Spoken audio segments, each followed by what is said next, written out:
Hello, hello, hello, everyone. Welcome to my super surprise mystery meetup, all about hypnosis and energy. I was kind of bored. I was feeling lonely, so I thought I'd reach out to all my peeps out in YouTube land and see what's going on. So let me just move stuff around a little bit and we'll see what we see.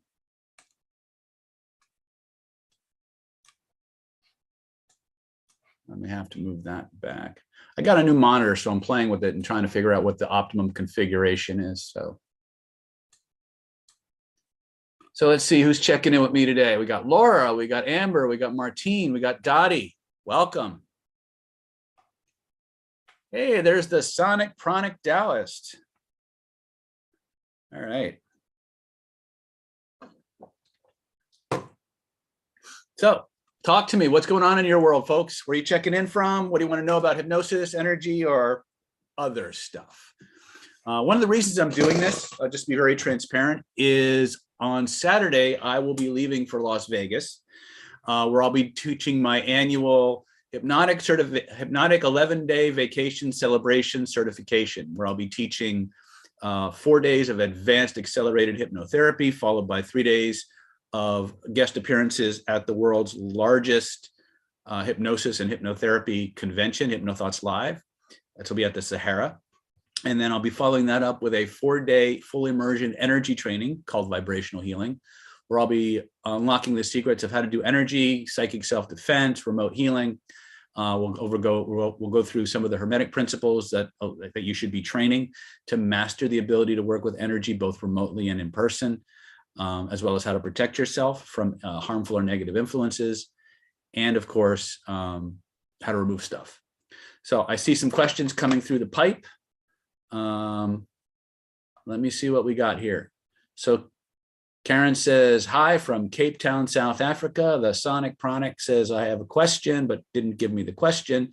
David Marchant says, been diagnosed with skin cancer. What do you suggest? Okay, first of all, nothing I say here should be construed as medical advice and should never be done without the advice of the approval of your physician. Generally speaking, what you want to do is you want to spend a lot of time purging and clearing energetically. You want to unlock the emotional reasons behind the cancer. So you're going to want to get to somebody who is very, very skilled with regression techniques. Whenever I'm seeing somebody who's dealing with a cancer, one of the things I discovered after 15 years of clinical practice was there was no such thing as a truly emotionally healthy cancer patient. When people are manifesting cancers, it's almost always suppressed emotion that has been denied. So since the lung the skin is an extension of the lung, then we're probably looking at either repressed grief, betrayal, loss, things of that nature. But that, again, it could be anything. So one of the things you want to do is you want to get to a qualified regression therapist who does that kind of work. And that's where I would start. And then once that has been cleared, now go in and start having a competent energy healer purge the energetic stagnation that was caused by the original problem in the first place. That would be my approach. Let's see. Laura says, mapping across is the best for strengthening something you want and dialing down a behavior you don't want. Arguably, yes, Laura. Without context, I really can't give you a bigger or better information. Worlds create worlds. I'm curious, are you a millionaire? Let me just say I'm not poor.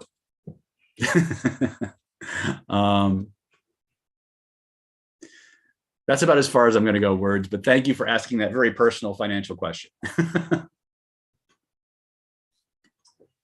The Sonic Pranic is saying, latest video of mastermind class, you mentioned it's not good to practice Qigong if you have mental issues. If one was aware of said mental blocks and working on it, would it be okay? Okay, so first and foremost, in classical Chinese Qigong training and medical hypnotherapy, it is permissible to do Qigong on people who have a diagnosed psychopathy. It is mostly contraindicated when I say psychopathy, I'm not talking about serial killers. The term psychopathy is kind of like a garbage term. It means anything that's diagnosed as a mental illness of some kind. So that could be schizoid disorder, it could be bipolar, it could be manic depressed, borderline, it could be antisocial personality disorder, it could be schizophrenia. Any of those are contraindicated for Qigong practice. Once those particular issues are alleviated, I think it would be up to the Qigong teacher whether to accept you as a student. That's kind of where I'm at with that. Let me go back to this.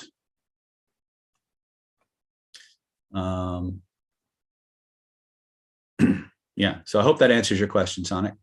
7.1 is David is a persuasion error. Well, thank you for that.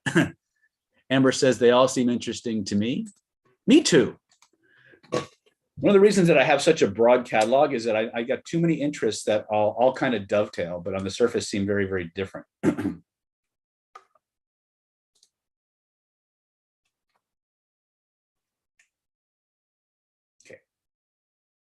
Let's see what else we got. Don't be bashful. When would now be a good time to ask those questions?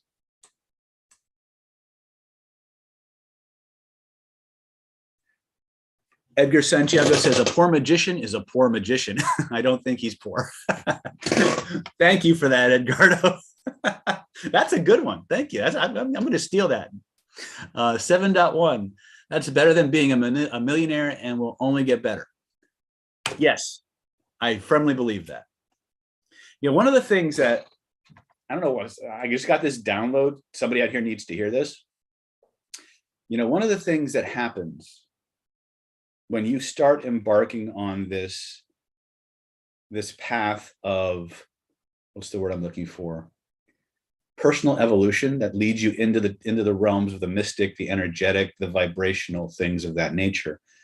One of the things that starts to happen is you tend to speak things into manifestation. Now, on the surface, that may sound like a really cool thing.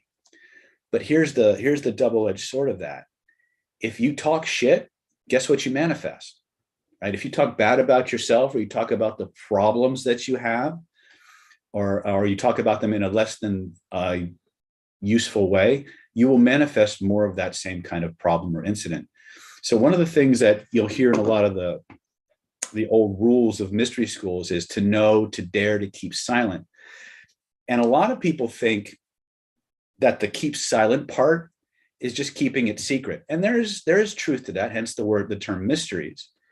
But the other part is, as you become more evolved, as you become closer to the divine and you become an outlet for that divine power, the words that you speak and the intentions behind them will create change in the environment, and both physically and locally and non-locally.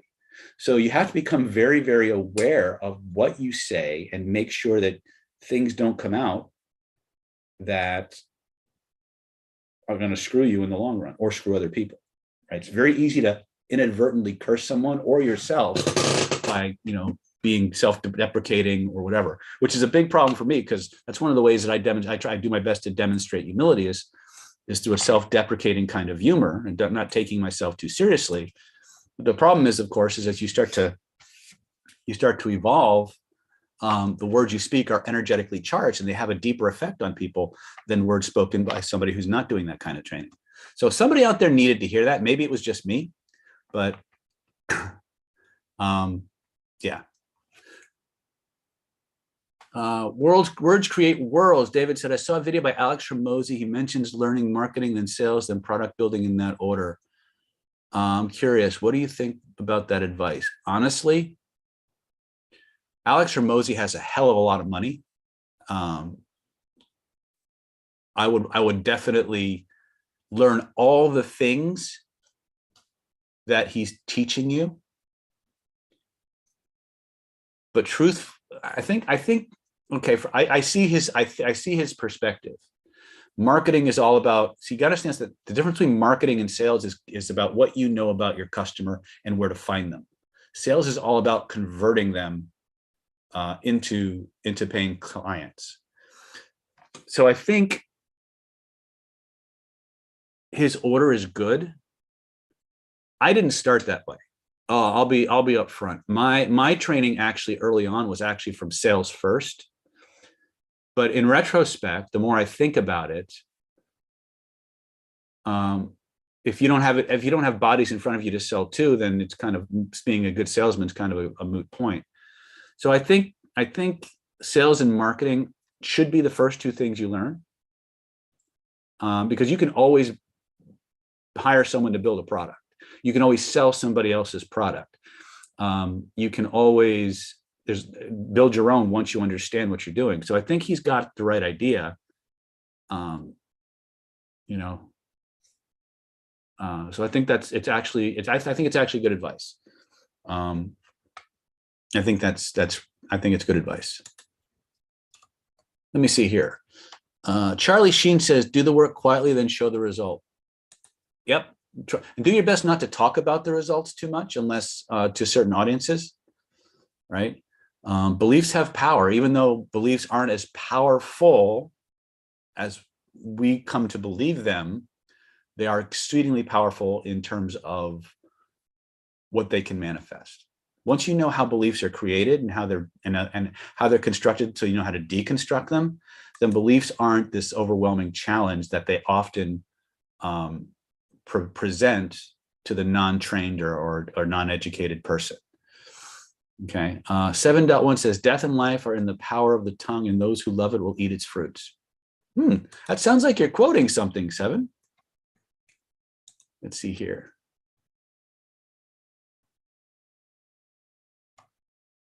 Words. I needed to hear that download. Thank you so much, Dr. David. You are welcome, my friend. Avant-Garde says MHM.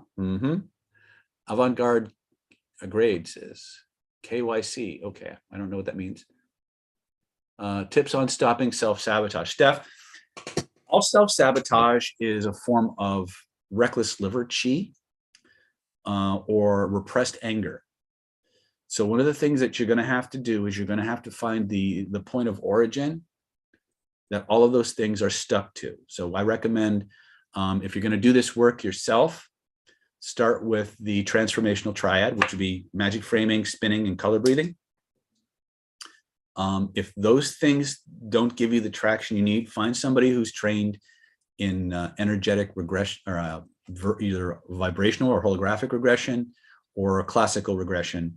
Regress to cause and vent the emotional charge surrounding those issues, and reprocess or reprogram those memories so that they're more self-affirming rather than self-sabotaging. That's where I'd start. Let's see here.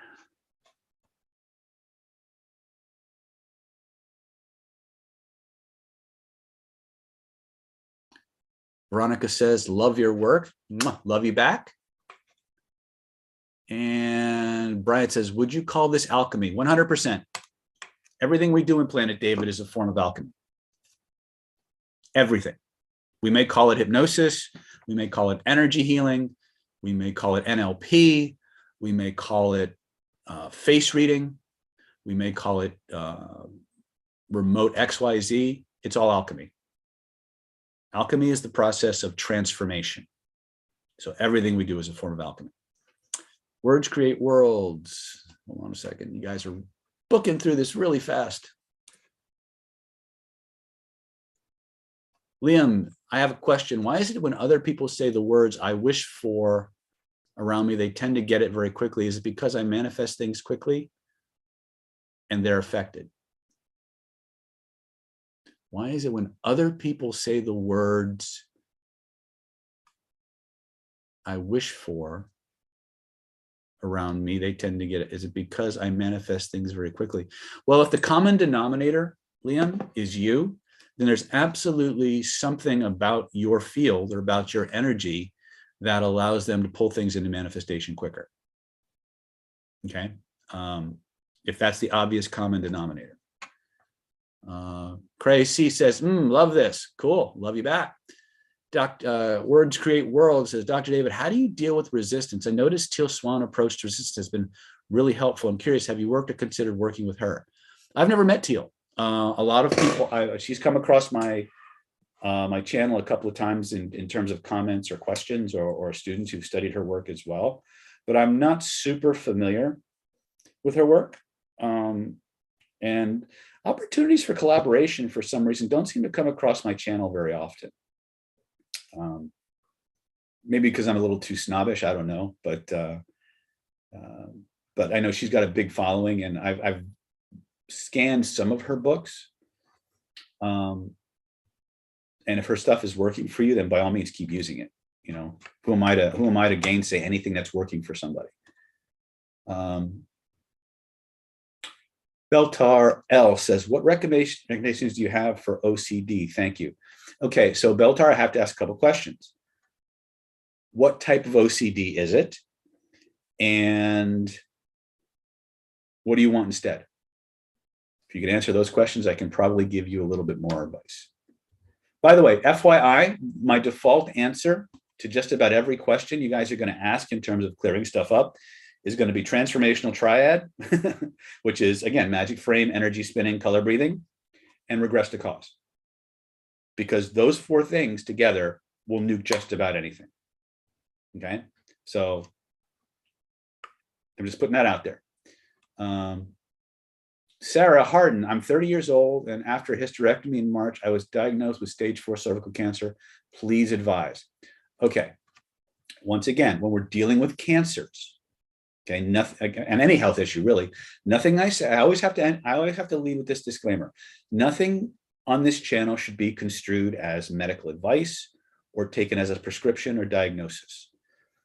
What I have seen clinically in people with cancer is the body trying to send a message that is based from repressed emotion.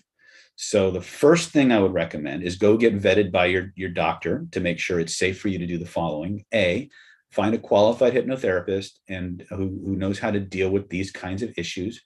Regress to cause, clear up the toxified emotions that are behind the cancerous expression, and then find an energy healer to go in and clean out the stagnation in the energetics in the other fields, right? If you do those two things, you'll tend to reverse the disease process, right? But the thing that we need to understand about cancers in general is that they're, from a Chinese energetic or medical qigong perspective, as well as from a hypnotherapeutic perspective, all of these expressions are a form of emotional toxicity, which is rooted in denial. It's people who've taken these emotions that they should have expressed, that they should have vented into the universe in a way that's appropriate, but they've taken them, they've stuffed them down, they've just kept adding to that stuffing for years and years and years until finally the body has no way to deal with it, but by expressing itself through tumors and lesions and so forth. So one of the things that you have to do is you've got to remove the toxified emotion at the spirit or mental body level. If you can do that, then you've removed the energetic generator. The thing that's generating the stagnation is in the mental body. The stagnation itself is in the energy body, which creates the physical lesions in the body. So we got to go to that spiritual mental body level. We've got to clear up the thought, the intention, and the memory that's generating the charge. We've got to break open the shell, which is the denial, and then we have to clean it all out. Okay, this is pretty much the standard. Again, how the practitioner goes about that is left up to the techniques and the skill sets of the practitioner. But that's the big picture when it comes to dealing with most forms of cancer. Okay, the nuances may vary depending on the type and how long it is and where you're at, but that's really the treatment plan in a nutshell. So hopefully that helps.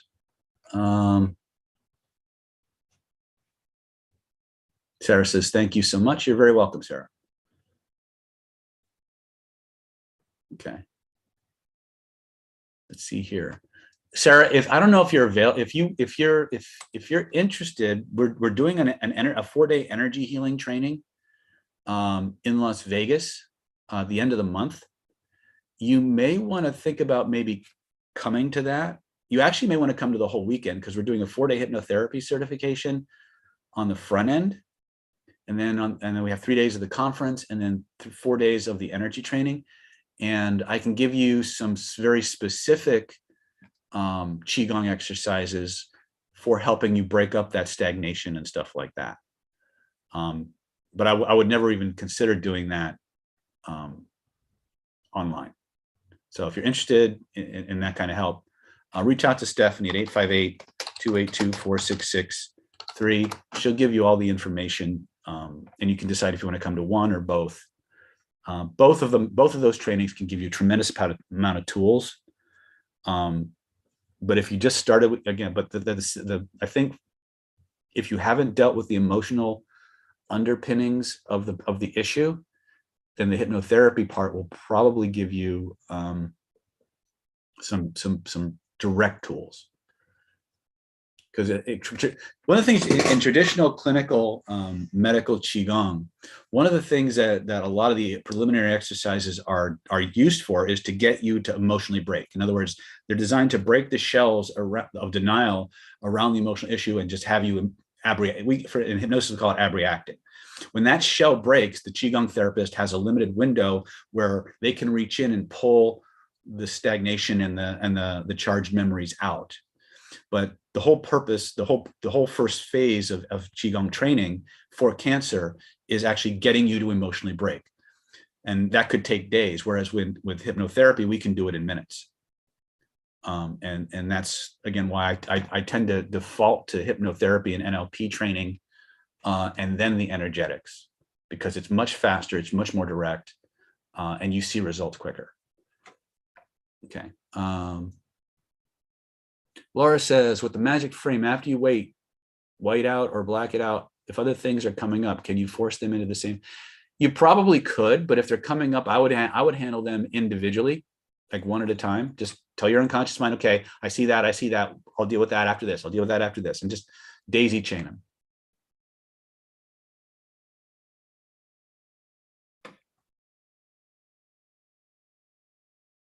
D. McC says, words create world. Do I do inner child? Yes. In hypnotherapy, we call inner child work regress to cause, informed child, safe place induction. There's lots of ways that we address people's inner child. D's Ailey Toby. I am a healer and also work in sales and seem to sell quite well. Why is it when someone says they aren't selling well to me, they end up selling really well and I end up having poor sales? Okay, let me look at this again. I am a healer and also work in sales and seem to sell quite well. Why is it when someone says they aren't selling well to me, they end up selling really well and I end up having poor sales? Well, I'm going to ask you a quick question that I think might be behind that. How much of an empath are you? My guess is if your empathy switches are turned up really, really high, you're actually swapping karma with them. That's the download I got when I read your question. Michael Santiago, hi David, what would your choice be for the top 5 acupuncture points for daily general health maintenance, regardless of a person's present state of health? Stomach 36.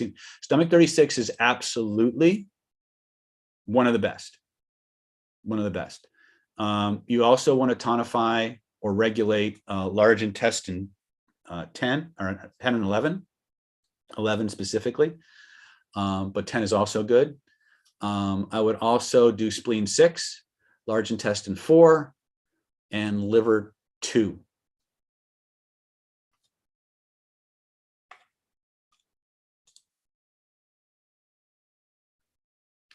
Can we apply the 3 magic questions while we're drunk? You can apply the 3 magic questions anytime, as long as you can maintain the focus of your attention. Steph, any ways to speed up magic frame progress? Sometimes I'm body mapping an issue and it takes an hour or what? Actually, Steph, there are ways to speed up magic frame, but we don't teach them to the general public, primarily because there's whole systems in place that magic frame is a part of. So the short answer is yes, but they're a little bit more involved than I would generally teach on the public channels. So if you want to learn the ways to speed that up, you would start with identity by design, and then you would go to regression, both classical and holonomic regression. And that would teach you a gazillion ways to just blast through this stuff really, really quickly. Okay. Okay, Ale says, that must be true. I'm an empathist. Thank you. You're welcome, Ale. Okay. Do you have books or courses or people that teach marketing and sales? I remember last live, you gave a list of people for copywriting. Oh, I've been studying marketing and copywriting and all things related to it for almost 20 years now. And honestly, it's one of the best investments I ever made. So yeah, I have lots of people that I've studied with and continue to study, actually. One of the best guys, probably in most recent years, was mentioned earlier, Alex Hormozi, has a lot of really good information, and some of it's free that you can get. So I would go there. Sonic Pranic Taoist, David, thanks for spending time here with us. My last question is, have you ever heard of the term cosmic anchor, and what does it mean? Thanks for honestly, Sonic, I've never heard that term before. If you can give me a little bit more background, I might be able to kind of extrapolate an answer, or intuit one, but I don't really. I don't know. I'm not familiar with it. Michael Santiago says, thanks a bunch, sir. Stay blessed. You too, my friend. D. McC says, what are the 3 magic questions? Hold on a second. I may have misread.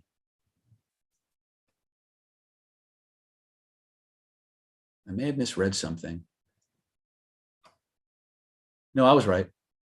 Oh, no, maybe it wasn't. Was that question how to get through magic frame or magic questions faster? The one I answered earlier. I may have misread your question.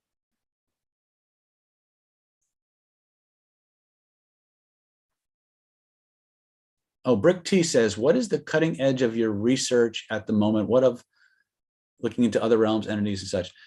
Right now, one of the things, my biggest focus is advanced energetic influence and suggestion. In other words, how can I remotely and more powerfully install suggestions in people, and forms of psychic self-defense and energetic combat.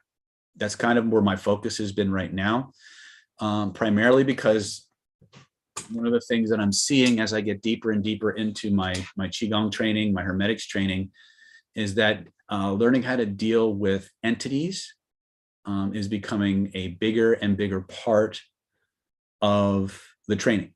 And so part of my karma, and this is, again, I haven't really ever talked about this, but part of my golden path that I rarely talk about is part of my job in this life, in this incarnation, is to take things and make them faster and easier.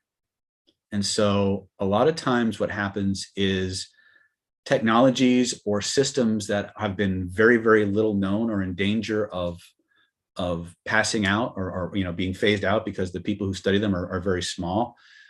Those technologies tend to find me.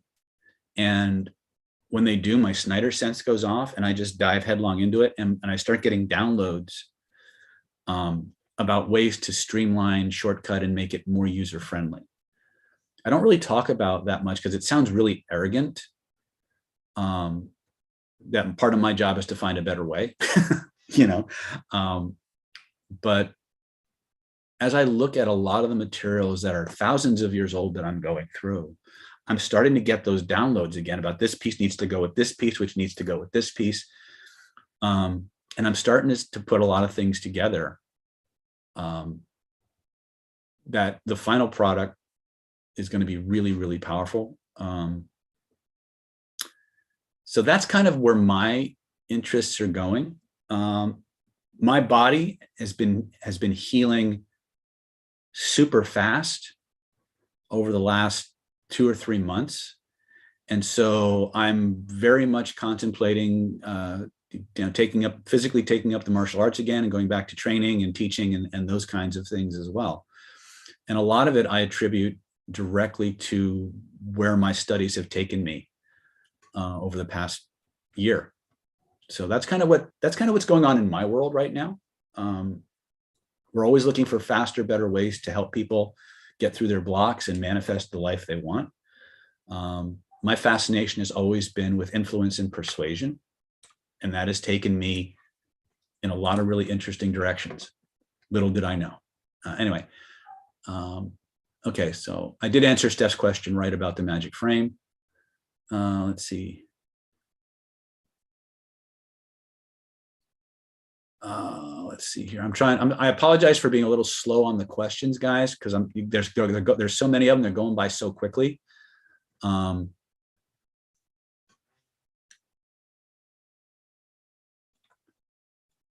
Okay, let me go back to Dee's question. Wait a minute.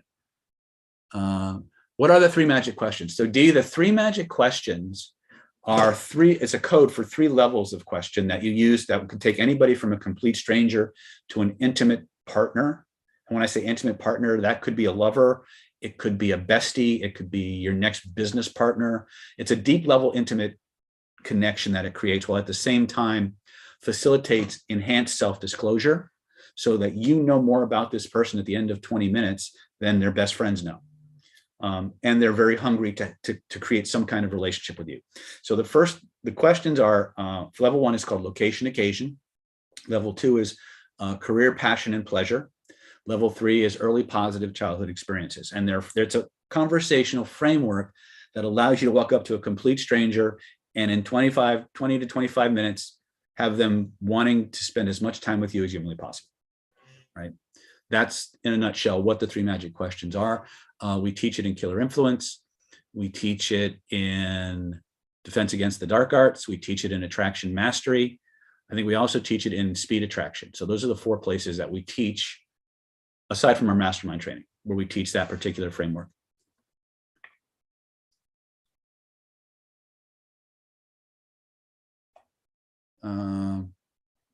Charlie Sheen says, how do I make loads of money off the other apes in the collective simulations? Oh, that's very easy. Find out what they want, show them how to get it. That's it. Find out what they want, create it, show them how to get it.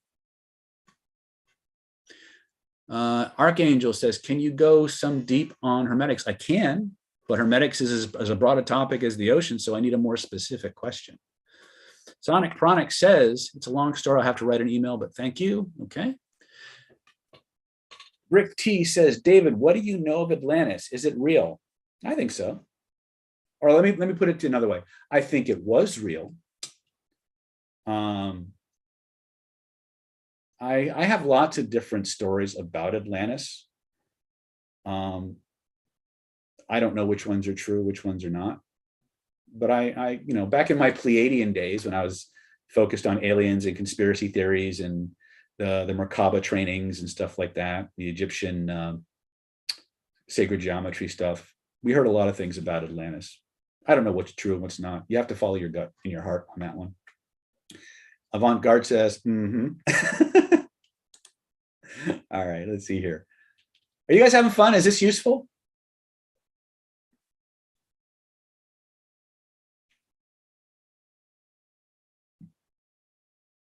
.1 says, okay, let's see here. Oh my God, there's so many questions. Okay, Usul says, by the way, Usul 12, is that a play on the Dune movie, Usul? Is combining and using multiple language patterns to reprogram your subconscious mind more powerful than just an I am affirmation? Are you talking about Neville Goddard's I am affirmations? Or there are certain patterns that I teach for supercharging affirmations, which in the question right below yours, where can I begin learning the informations from? Hidden Laws of Attraction. In fact, on the last webinar, I taught, there's like 4 or 5 levels to the information system. And I taught the level 1 information process. So if you go back to our last Hidden Laws of Attraction webinar, you'll actually see a brief training on how to do the informations. The dude says, we're reaching the 30-minute point, AKA last minute and late people are here. All right. Let me see here. How many people do we have? We got like 69 people watching. Everyone must be at work. 7.1 says, have you looked into the benefits of cacao? Recently replaced coffee with raw cacao and experienced great results. Lower blood pressure, higher energy, sharper focus, smoother skin, stronger teeth. Huh. No, I haven't. If you have any sources for raw cacao, I'm open to the possibility, but I've never played with it. Tony Kine says, can you expound on switching karma? As lately past 6 months, it seems that I am something of a person repellent. Even when I'm in a neutral state, I find it very hard to connect to people. Okay, Tony, I'm going to ask you to give me a little bit more information because it doesn't sound like what you're dealing with is a case of karma switching. It seems to me like you're in a disharmonic state that's driving people away. So that's a state control issue more than a karma issue. L Life, I can't even, is that Elijah? I hope. Hello, David, good to see you. 7.1 says, I am not a cacao salesman, by the way, just had fantastic results. Okay. Archangel says, how do you combine Hermetics and Qigong? They're the same thing. The only difference being is that most Qigong practitioners don't actually understand what they're doing. They don't understand the principles and the laws that are governing the Qigong that they're practicing. So if you understand Hermetic laws, you can look at what Qigong is doing and modify it, change it, and get a deeper result because of the mythology, because of the story that you attach to it. Okay. But Qigong really, if you look at it all the way back, is actually a branch of Hermetic training. Okay. Vanguard is waving. Synot says, is this live or nah? What's nah? It's live. D. McC says, hold on a second. Where is it? Where'd she go?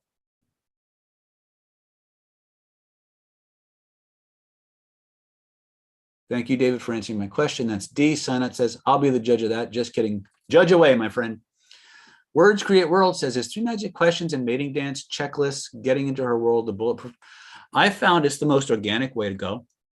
Because what's going to happen is when you're doing 3 magic questions, as you get deeper into the 3MQ process, the 7 stages are going to emerge naturally. And so by understanding the 7 stages and being able to calibrate where you are in space and with that person, you can guesstimate where you are in that mating dance process and how well you're doing. If you hit like stage 2 of the mating dance and you're doing 3MQ and you're not getting any further, you miss something. Right? You're not creating the comfort and rapport that leads to touching stage, which is attraction. Okay, so they should be done simultaneously, but I teach them separately because it's like trying to walk and chew gum at the same time, or juggle and walk at the same time. So I would say if you have to do anything, again, the 3MQ is the most challenging part of it. So depending on how you think about it, you might want to do that either first or last. Right? I think being able to visually calibrate proxemic relationships is really, really important. And you don't need super powerful conversational skills or even the 3 magic questions protocol to do that. You can get into normal conversations with people and watch the spaces and the relationships change. So I think it's really a judgment call. The 3MQ takes a bit more work, I think, in terms of learning how to dialogue and ask questions and things like that. So it's really up to you to decide which one you want to get out of the way first. But you do need them both, in my opinion. So Len says, welcome to the Gold Private Archive. Welcome, Len. Thank you for joining. So Tony says, can you explain disharmonic even if I try to be? Okay, so again, without watching you in the field, I would say if you're repelling people or you're not resonating with people, you've got one of two problems or both. You either have a calibration issue, which means your sensory acuity, you're not picking up the subtle cues that people are sending out, either verbally or non-verbally, that lets you know you're moving towards connection and rapport or away from it. Or B, there's something in the state that you're embodying that is not clicking. It's the vibrational distance between you and the person you're seeking to connect with is too broad. And so you have to find ways to shorten that distance. So those are the two. When I see people who aren't connecting or have that problem, that's what I see. They're not calibrating, or they're not, or the vibrational distance between them is too far apart. You have to do more things that are like them to close that gap. D says, do I teach Qigong? Yes, I do. Brick T says, David needs to learn about Ibrahim Karim, Robert Gilbert. Oh, you mean the biogeometry stuff, Brick? Like the books that I have from Vesica Institute? I know about them. It's on my to-do list, but I haven't gotten to them yet. I've had the books for like 2 or 3 years, including the coloring book. But my training schedule and my research schedule has been so packed. And Gilbert is such a deep level teacher that I just haven't had time to do it. Okay. Let's see here.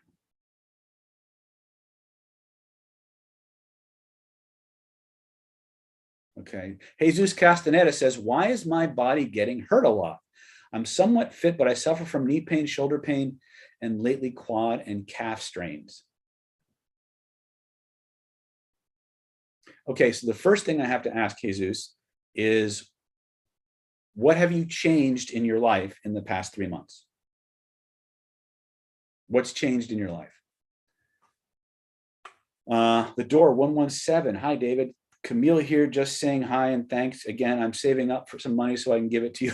Okay, thanks, Dave. Thanks, Camille. Stephen Wright, could you give a simple example of anchoring? Yeah. You got a favorite song? Right?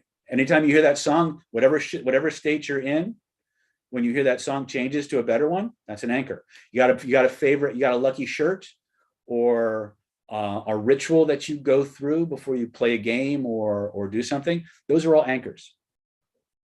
Okay. An anchor is simply a stimulus response program that we've created where A happens and then B, it happens as a byproduct of that. It's a cause and effect. That's all an anchor is, right? Anchors are very, very powerful. They're one of the primary ways that we learn. In our advanced NLP training and stuff like that, we show you all the different ways that you can use anchors. But without other types of training first, they're often not real user-friendly out in the field, which is why they're not in my early trainings. Okay, if you don't have good language skills, good calibration skills, it's very hard to play with anchors, right? So that's why we reserve it till after you've had other trainings first. Even though they're very simple, the skill sets needed to make use of that simplicity are, again, just like 3 magic questions and mating dance, like walking and juggling at the same time.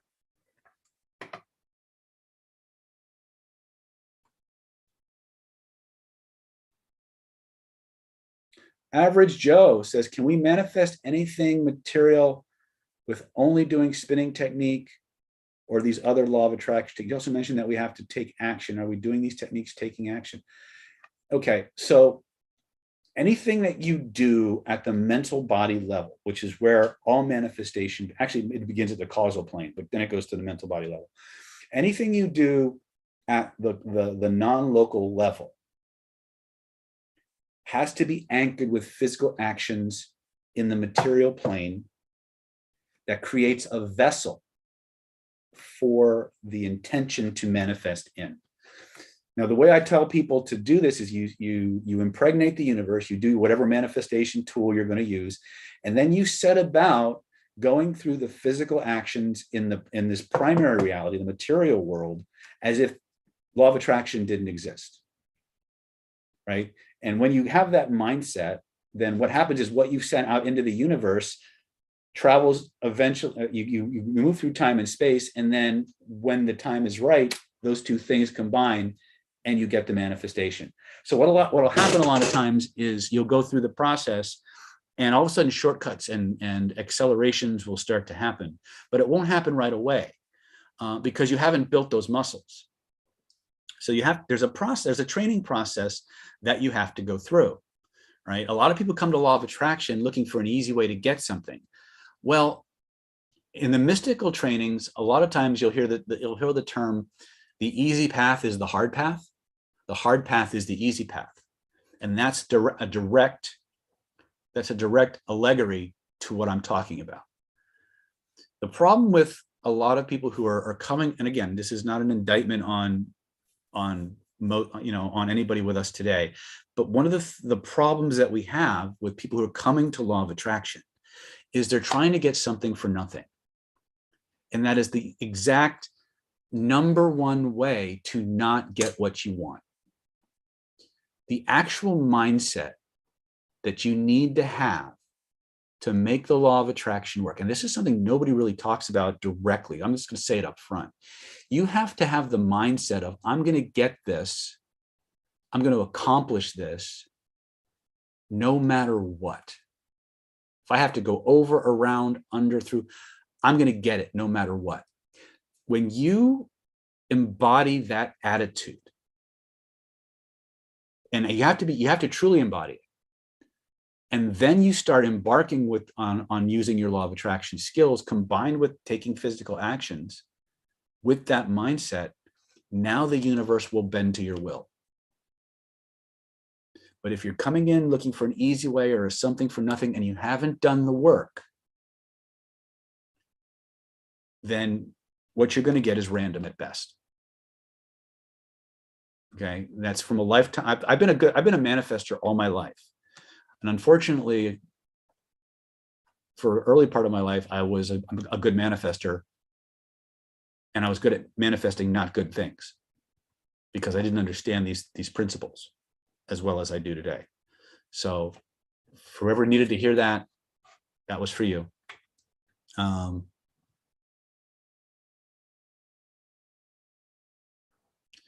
D says, had tried the information you gave last time. I felt a shift with the stories. I tell myself, perfect.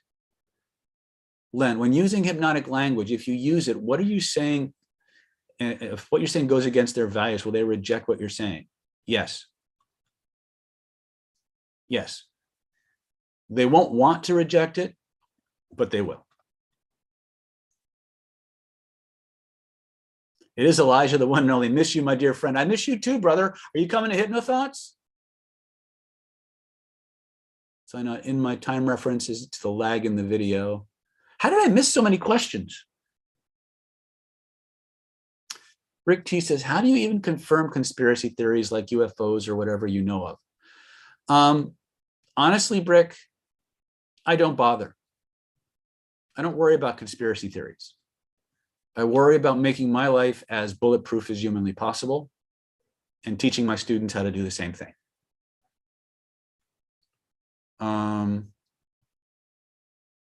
Man, I really apologize. I didn't realize how many questions I had missed. Brian says, did you say aliens? Snow Owl Crystals, good day. Could you explain the magic mirror, what it is and how to learn it? Thank you. Okay, Snow Owl, what magic mirror are we talking about? I know of at least 3 or 4 different magic mirror things. So I need a better, a clearer question. Steph says, thank you for your time. The dude says, very useful, dude. Jesus says, yes, yes, yes, yes. Avant says, yes. I just found you a few days ago, really enjoying listening and learning. Thanks, Michelle. You're very welcome, my friend.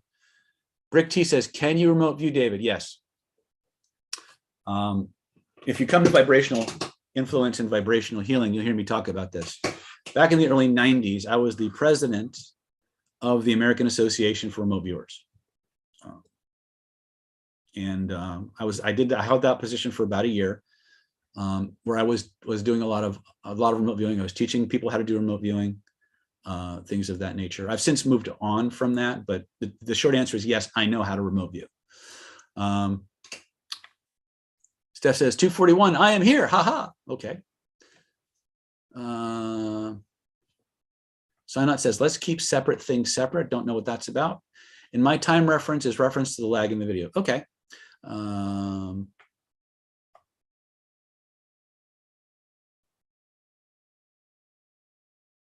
Okay.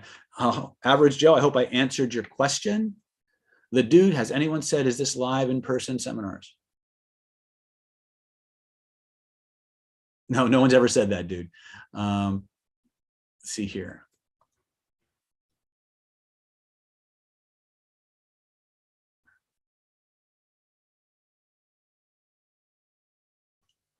I'm catching up, guys. I'm doing my best here. Are you guys having fun?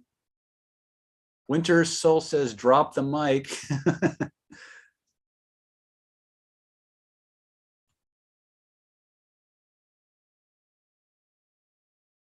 Okay. Magic mirror, an NLP technique by Dr. I'm not familiar with Will's technique. So now I have another magic mirror technique I have to go research. Thanks for that, Snow. Can you tell more about breathing patterns, E8 Tone says? I can, if you can give me a more specific question about breathing patterns. Rick T says, can't you remote view into Mars or other planets for aliens? Yes. And I've done, I've never remote viewed Mars, but I have remote viewed Jupiter. And I won't say whether I found any alien structures on that planet. Words Create World says, what's the best approach to having honest, direct, but uncomfortable conversations with women? Super rapport. Deep level, heart-centered, from the heart rapport.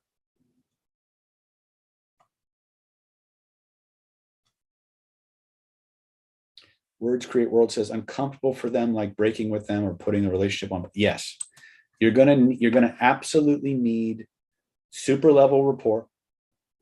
And you're going to need to use a lot of softeners for starters, and then whatever techniques you would use to cut those ties. Jeff Smith says, can you cute floaters? And hello. Can you cure floaters? You know what, Jeff? I've never tried. But if I were to try, I would start with unpacking the emotions behind the floaters. And then, because the eyes are connected to the liver meridian and the wood element, I would tonify the kidney, and I would tonify and regulate the liver. And I would use certain mantra sounds that go to the eyes. That's where I would start.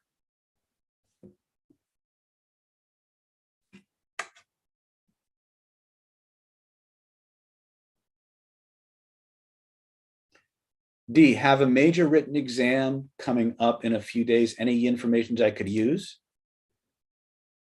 The answers flow easily when I write my exam because blah, blah, blah, blah, right? Anything that is present progressive, the answers are flowing, that enhances your recall and lowers your stress and makes the exam fun. Those are the kinds of informations I would use. Let's go resistance. Words Create Worlds, thank you so much. Can you please share some softeners? I only know I'm curious. Let me ask you this, just so I understand you better. I was wondering, is it possible? That's really interesting. Could it also be, those are where I would start. Benjamin Grateful says, is there like a few different sources of floaters? Jordan Peterson says his was autoimmune, but you can get them from dust, correct? Yeah, I think there are different sources. Jeff says, thank you, it's for my son. Okay. Brick T, how can you like a person but not get attached and be ready to leave them? How can we be that person? Well, I think it comes down to gratitude, right? As one of my colleagues used to say, be grateful that you had them, not sad that they're gone, right? because the truth is nobody in Planet David is a stupid person. And we're all, to some degree, self-actualizing. And one of the patterns you are going to become sometimes painfully aware of as you move through these processes of becoming more self-aware, moving towards your best version of yourself, is that as you grow, you're going to tend to outgrow the people in your current social and personal circles. That includes family. That includes, in many cases, romantic partners, friendships, things of that nature. And that's not necessarily a bad thing. It's a natural thing, because as your vibrations shift and change, they become disharmonic to the people who aren't doing that work. And so what happens is you or they or both will start to become more and more uncomfortable around each other. The secret to becoming non-attached isn't vilifying the person or trying to bring these people with you. It's doing the work, recognizing when you are about to go through what we call an ego death or a transformation that's going to come with it, a change in the vibrations you put out to the universe, which in turn is going to cause different types of people to come into your life and other people to move away. Not because they're bad, not because you're bad, but because you no longer have the same resonance that you used to have. That's not a bad thing.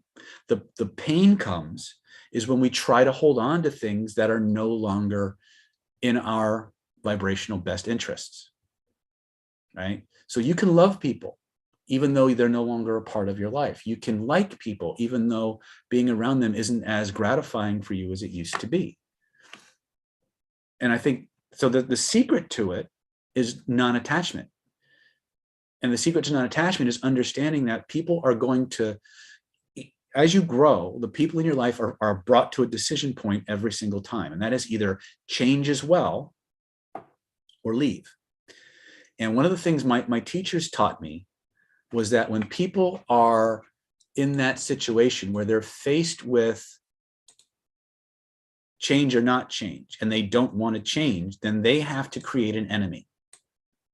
That enemy is usually the person that is generating that vibrational pattern that's bringing them to that decision point.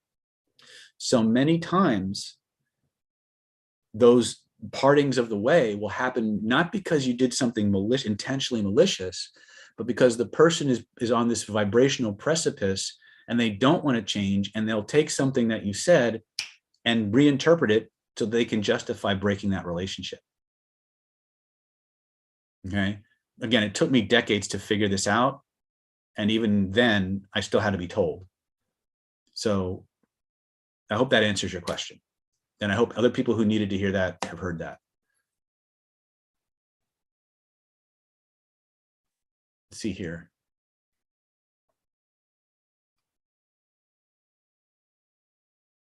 Power incarnate. Okay, so power incarnate. Hi, David. Going to hypnotherapy soon to get rid of the idea that good things can't happen to me. Well done. Problem is that idea applies to hypnosis as well, as I have this fear I won't work on me. Yes, when you go to the hypnotherapist, the first thing you want to work on is that hypnosis won't work for you. This is something that nobody prepared me for in my hypnotherapy training, and I ran headfirst into it during my practice. Many times what will happen is you will get people who come into your clinic with a problem, but right alongside that presenting problem is the fear that it won't work or the fear that it'll come back. And most unsuspecting hypnotists, they ignore the fear part. They try to ameliorate it or neutralize it by explaining how hypnosis works, how it's worked for so many other people. Strategically and tactically, I have very rarely seen that work. And the reason for that is because when people come in with two fears, the problem that they want to get rid of and the fear that it won't go away, the stronger problem is actually the fear that it won't go away or that it won't work. So as a therapist, you have to deal with that first. You have to deal with that first. using whatever tools are. I have a very, very expansive toolkit. So, I can do things. I know how to do things that a lot of people, it's not in their wheelhouse. They'll try to talk through it or talk around it. And one of the things I've discovered very often is that irrational problems require irrational solutions. And so we don't try to rationalize people out of their issue. We just go right to the primary code and we change it there. But you have to understand the order of priority. Fear is a negative manifestation engine. And so if you don't deal with the fear first and you go in and you remove the problem, if you haven't neutralized the fear effectively, they will re-manifest the problem because the fear is still there. That program is still running. So you've got to flip the script on people who are presenting with a fear that something won't work. You've got to neutralize that first. Okay. And there's, again, at least 3 ways that are for free on our YouTube channel that you can do that. There's lots more, but 7.1 says, beyond the scope of this dream, but I had a vivid dream about a girl that came true during our first date. 7 years later, we met on my birthday and the relationship died suddenly on my next birthday.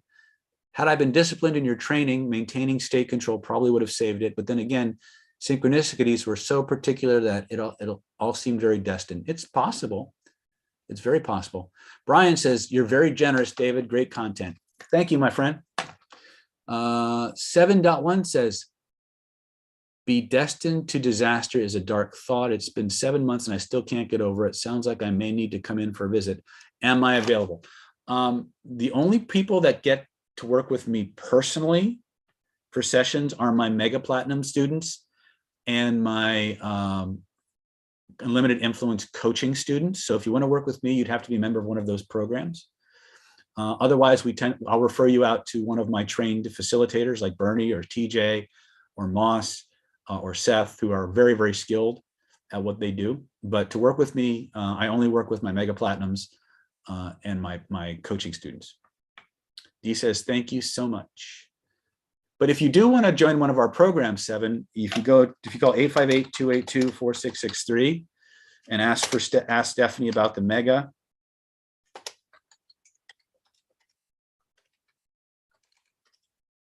or the UIMC, the Unlimited Influence Mastery Coaching, she can tell you how to join that program. Let's see here.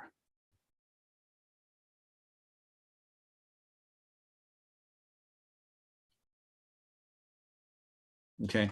Antron Petty says, Dave, I finally got the time to attend Hidden Laws of Attraction in August after 5 years of listening to you. I'm super excited to finally meet you. Can't wait. Awesome, Antron. Looking forward to meeting you.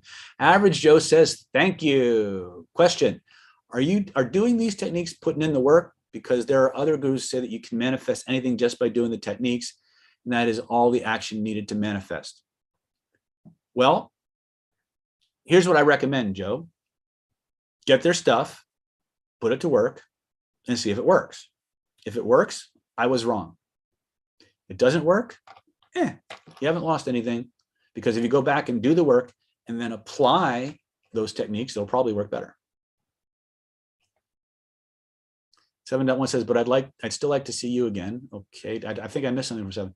You may have just answered my question and addressed my issues. Thanks. But I would still like to see you again. Okay. Julian Putnam, last week your existence was revealed to me. It was a complete paradigm shift. I literally found my calling. Thank you for doing your work and teaching others. Julian, you are very, very welcome.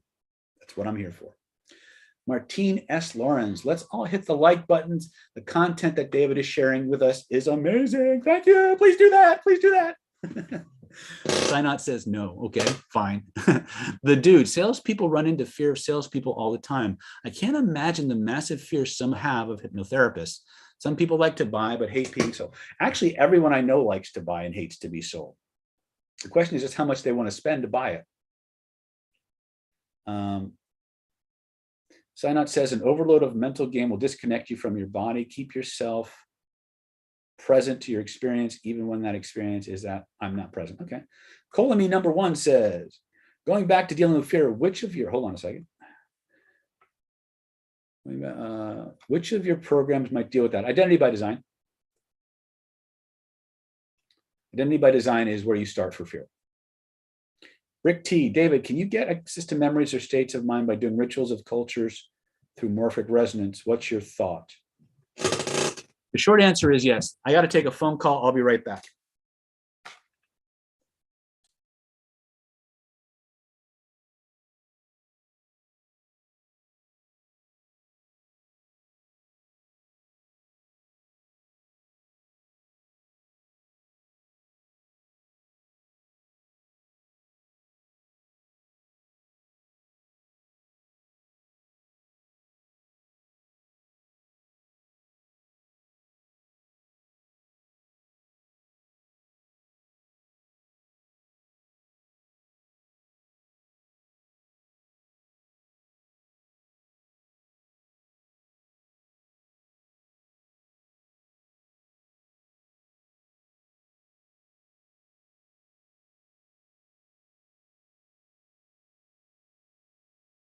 Sorry about that. I had a pressing question, needed to be answered. Let me go back. Let's see here. Sometimes things don't manifest unless you do regression work. Have you had this happen, for example, when women get sexual touch, I get resistance come up? Yeah, very much.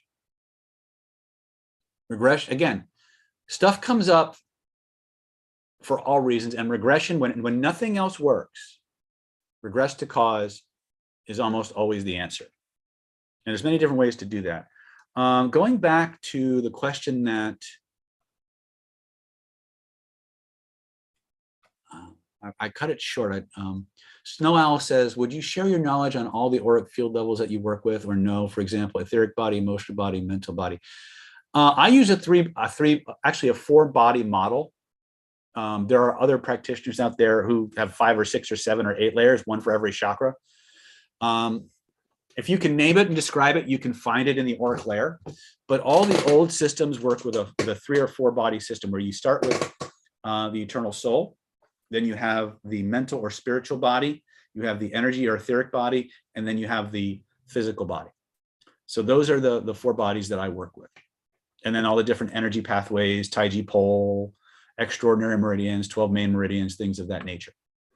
And of course the chakras. Sinat says this is all a mental game. I'm not sure what that means.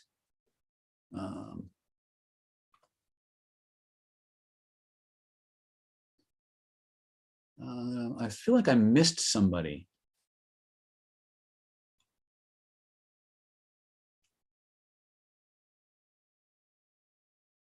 Archangel says, is there a way to keep both hemispheres of the brain synchronized 24/7? I think you would have to do a lot of training and a lot of entrainment for that to happen. Is it possible? Yeah. Is it practical? Probably not.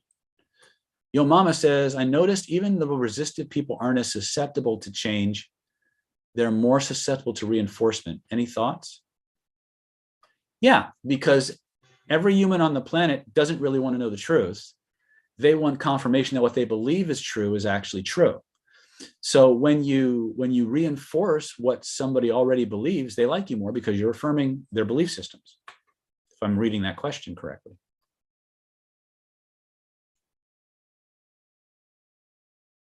So it says an overload of mental game will disconnect you from your body. Keep yourself. Okay, we talked about that.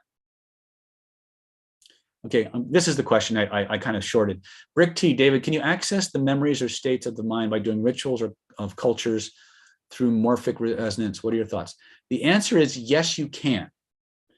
The problem is, have you reached a level of vibrational and energetic and spiritual maturity to where you can unpack those memories and decode that information?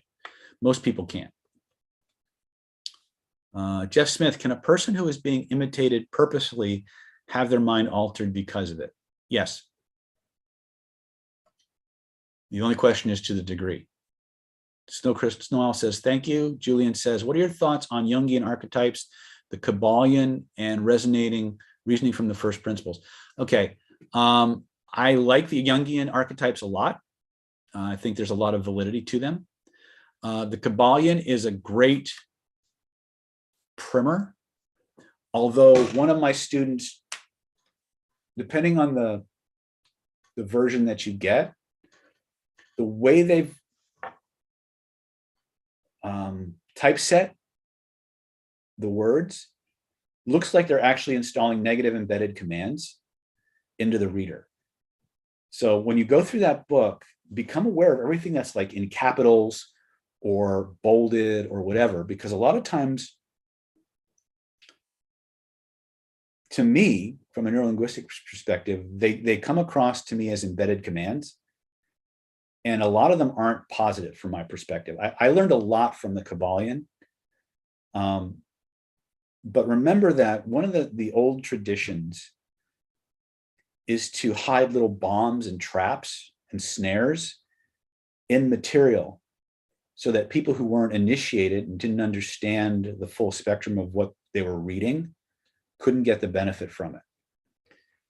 In some of the very, very old manuscripts and the old magical texts on herbal magic and things like that, if a person got a hold of one of those books and they went to create a love potion, if you didn't know what all those herbs did, you could very much wind up poisoning yourself, because what a lot of times what these old masters would do is they would put little dummy recipes in there and there would be poisons in the ingredients. So that if you weren't trained, if you didn't understand what you were reading, then you could actually wind up killing yourself because you weren't ready. You weren't supposed to have that information. So I'm not saying if you read the Kabbalah, it's going to kill you. I'm saying that you need to understand that for everything you read in a book, or even see on YouTube for that matter, there is a comprehensive system and oral tradition and rites of passage that gives you access and understanding at different levels of these texts that are available to the general public. And if you don't have somebody who is trained in that, you're gonna spend a lot of time fumbling around in the dark, which doesn't mean you can't make discoveries and learn things. It just means, it's a little riskier, if that makes any kind of sense, right? Like I said, part of my karma is to help everybody. I use this analogy to one of my coaching students. He said, back in the days of martial arts and the Shaolin temples and things like that, if you ever watch the old Kung Fu movies where the people who want to join the temple, they have to stand outside the temple for days and weeks at a time to be accepted, right? And it's because the masters of those times didn't want to waste their time teaching an uncommitted, inferior student. They didn't want average people. Okay, you follow me? So they would put all of these tests and all of these, tests, for lack of a better word, and ordeals that the aspirants had to go through. Like certain schools of mysticism that I'm connected with, you have to stand for like days at a time before they'll accept you. Nothing is free. If you look at the classical martial arts traditions, a lot of them, tremendous amount of physical disciplines and exercises and things like that. And years of training. Why? A, because they want to keep their rice bowl filled. That's an old Chinese term. But also, those long drawn out physical ordeals were designed to weed out the average student, the tourists, the people who didn't have exceptional abilities or exceptional commitment. Everything about the traditional schools was designed for special people. It was designed for people who were willing to do whatever it took or had exceptional attributes, or both. When I started coming to this understanding, this was back in the early 90s, I realized something, is that wasn't fair.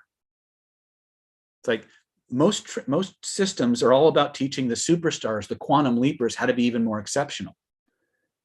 I decided I wanted to create systems for people who weren't exceptional so they could be exceptional. And the joke I made to one of my students was, they're designing their systems for the next super athletes. I'm designing mine for Homer Simpson. I want to teach Homer Simpson how to be a Jedi Master, right? I'm exaggerating just a little bit, but when I think about creating programs and courses, that's my mindset. How can I make these things as safe, simple, fast, and effective, consistently effective as humanly possible?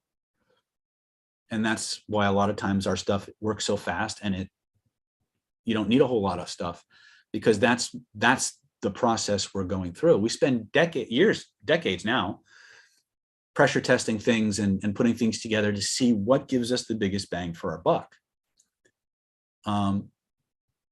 So again, it's a long drawn out dissertation, but it's something you guys need to understand, is that these old traditions, there are protocols and etiquettes that the masters will never tell you about. And you either know them, or you luck into them, or you don't get it. Okay. One of my teachers, Sifu Johnson, actually put out a video called How to Open Closed Doors. And it was all about these secret etiquettes that these mystery schools and these Qigong traditions and these Kung Fu traditions have. And if you don't understand them, you're going to pay a lot of money for a long time, and you're never going to get the real inner door secrets. And if it's true in the martial arts, it can't be any less true in these magical or metaphysical disciplines, right? So again, I created Planet David as a place where you can get access to those things, right? But as my teachers like to say, nothing's free. Nothing's free. You're going to have to give up stuff. You're going to have to invest in yourself. You're going to have to invest time, energy, effort, sometimes money to get the information, but it's there for you if you want it. Okay. And as far as, Julian, as far as reasoning with the first principles, I'm not familiar with that text. So I really can't say much on it. Let's see. While I was doing my dissertation, apparently another 100 questions came in. I bet David is talking about aliens on the phone. I love that. Okay, let's see here.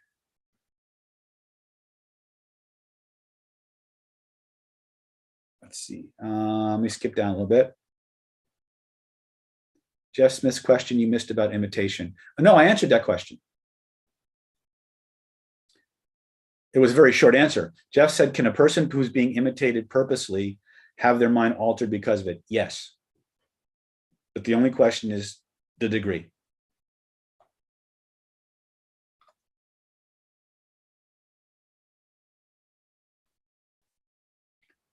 Words create worlds says, once you regress, what do you suggest? For example, I got my butt beat by my father, and that caused a lot of disempowerment and unsafety states in the child.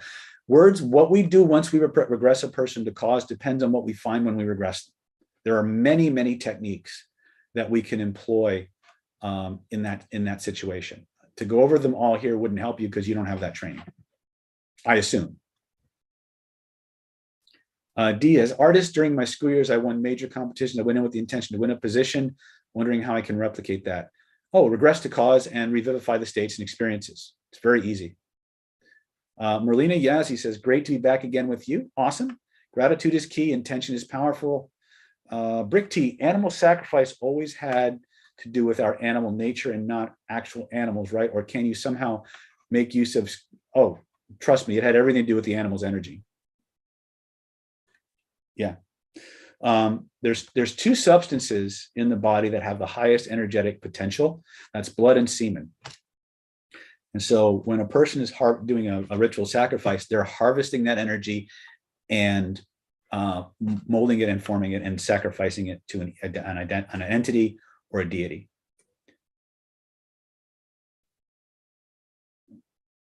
No due diligence equals trouble, even if the author has the best intentions, right? 7.1, we tend to appreciate what we don't have to work for, or we tend not to. That's true. That's why we can't just wish for manifest a good life, blah, blah, blah, but you can manifest a good attitude. Okay.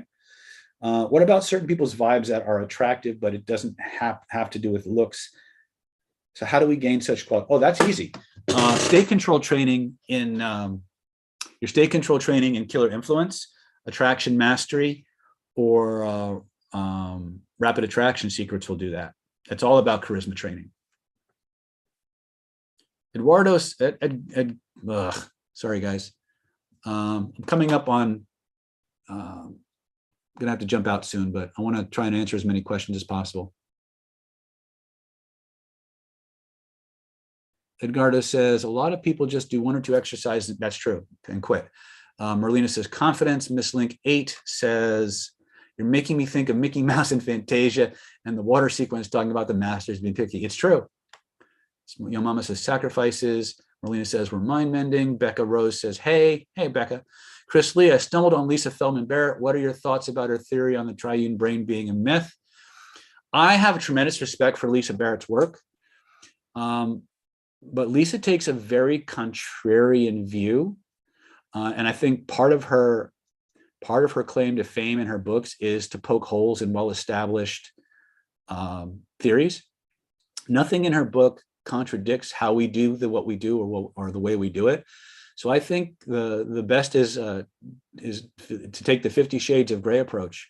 Both work. And so I integrate it.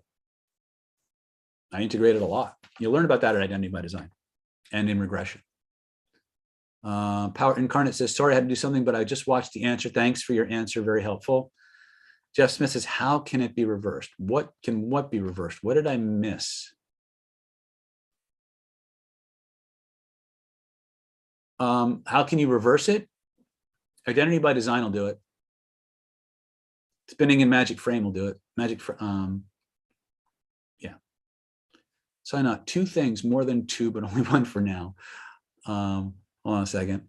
I'm using it pronounced nah, and actually I don't remember the second. Okay, that was completely chaotic. So I know you're gonna have to re-ask that question.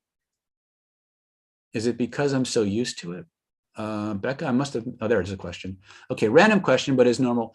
Whenever I overhear strangers chat amongst themselves, and if they say my trigger words that my hypnotist uses, the word springs to my attention, also finger snaps. Is it because I'm so used to it? Well, Becca, first of all, I would say you are a very, very good hypnosis subject. And that the hypnotist, when he installed those suggestions, didn't put in enough safeguards to keep them from being randomly triggered. I actually had a situation back in the 90s when I was an undergrad. I was already very well trained in hypnosis. And I wound up going to a leadership retreat. And while we were at the leadership retreat, one of the night's entertainments was a stage hypnotist. And he brought up 2 of the girls who were sitting at my table, and they were very good subjects. And one of the girls he hypnotized that every time somebody said a certain word or snapped their fingers or something, she would feel like her butt got pinched, and she would yell at the person pinching their butt. And she went through the whole show, and then at the end of the show, the hypnotist dismissed the panel. And I noticed something. Was that the hypnotist forgot to remove the butt pinching suggestion. And what happened is when the girl got back to the table, because they'd seen it happen on stage, everybody started saying the keyword or snapping their fingers or something. And she kept feeling her butt get pinched. And after about 20 or 30 minutes, I started to say, like, okay, I got to do something about this because I'm the only one who could. And I leaned across the table to her and I whispered in her ear, I said, look, if you need me to, I can remove that suggestion so it doesn't bother you anymore. And she looked at me and said, no, it's fine. It'll go away, or it's not a big deal. So we leave to go back to we leave the retreat. We're back on campus. About 3 or 4 days later, there's a knock on my door, and it's this girl. And she's there like, David, could you help me remove that suggestion? And so I put her in trance and I removed the suggestion, and she was fine after that. So when things like this do happen, and they're not malevolent or intentional, but sometimes if someone who is hyper suggestible, the hypnotist needs to put in extra safeguards to make sure that these things aren't triggered when they shouldn't be, right?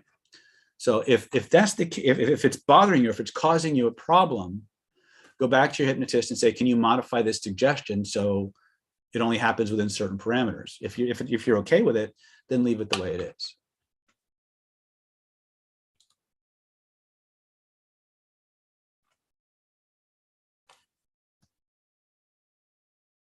Okay. So I'll rephrase that part. I don't go into trance. Okay. Okay. Let's see here. Permission required. Got it. Okay. All right. Let's see here. Again, I missed a shit ton of David, I can't wrap my mind on how blood energy can do any good to some entity. So what's being traded? Rain for crops or something esoteric? Any of the above. Read, for those of you who want to, it's a little deep, but get the occult significance of the blood by Rudolf Steiner.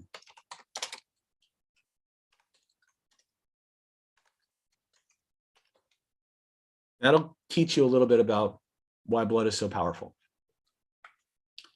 That energy can be used for anything because it's the life force and not usually the spirit of the animal, but the life force itself contained in the blood and the semen that is harvested. Yeah.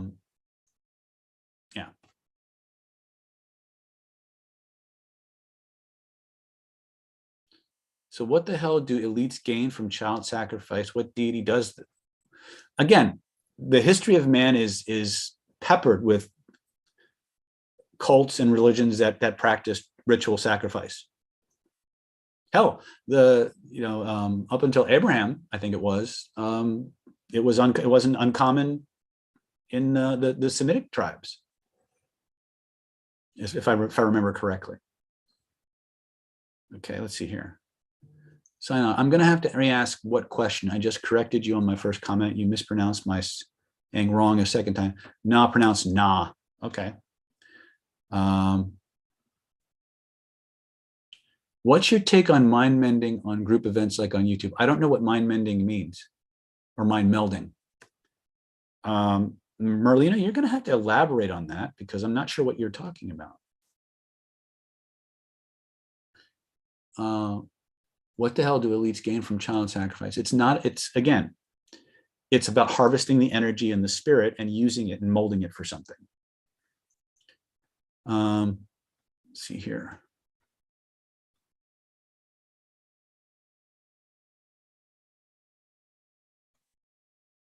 Can't do it. Okay, there's other different schools of thought, but there are covert methods for getting them into trance. Oh, absolutely.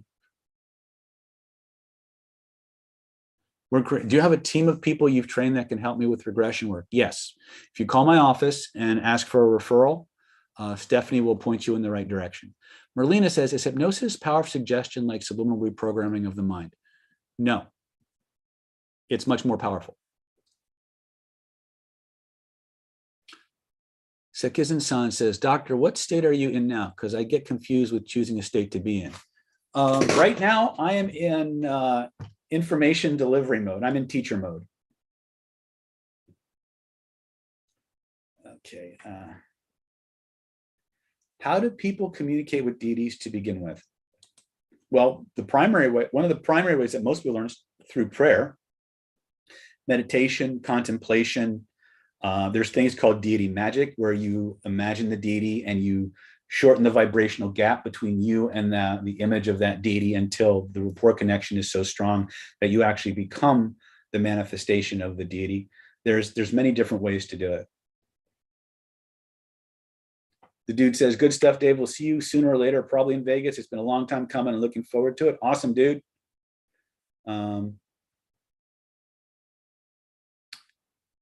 Becca says, love your videos, by the way, Becca. Thank you, Becca. Sign-Up says magic circle. Ha, ha, ha. Okay. All right, my friends. Listen, this has been great. It's been fun. I am so happy that you guys spent some time with me on a Thursday. I sincerely hope you got a lot out of this video. Please like and share it, obviously. The more you like, the more you share, the more people we can pull into Planet David, the more events we can do, because I thrive on crowds. It's one of my things. So in the words of the immortal Carol Burnett, I'm so glad we had this time together just to have a laugh or sing a song. Seems we just got started, and before you know it, comes the time we have to say so long. We'll talk to you soon, my friends. Next time you hear from me, I'll probably be in Vegas. By the way, we've only got a few seats left for the hypnosis training out there. If you go to http://www.nlppower.com/events and click on the HypnoThoughts link. You can get one of the last remaining live tickets, or you can get one of the virtual seats. Please come out to Vegas. You get to spend either 4 days, 8 days, or 11 days with me. It's your choice. If you can't make it in person, you can attend virtually, but you got to get in there, and let's definitely get you on the list. And that's about all I got. Please click that link. See us in Vegas, and I'll talk to you real soon. Good night and God bless.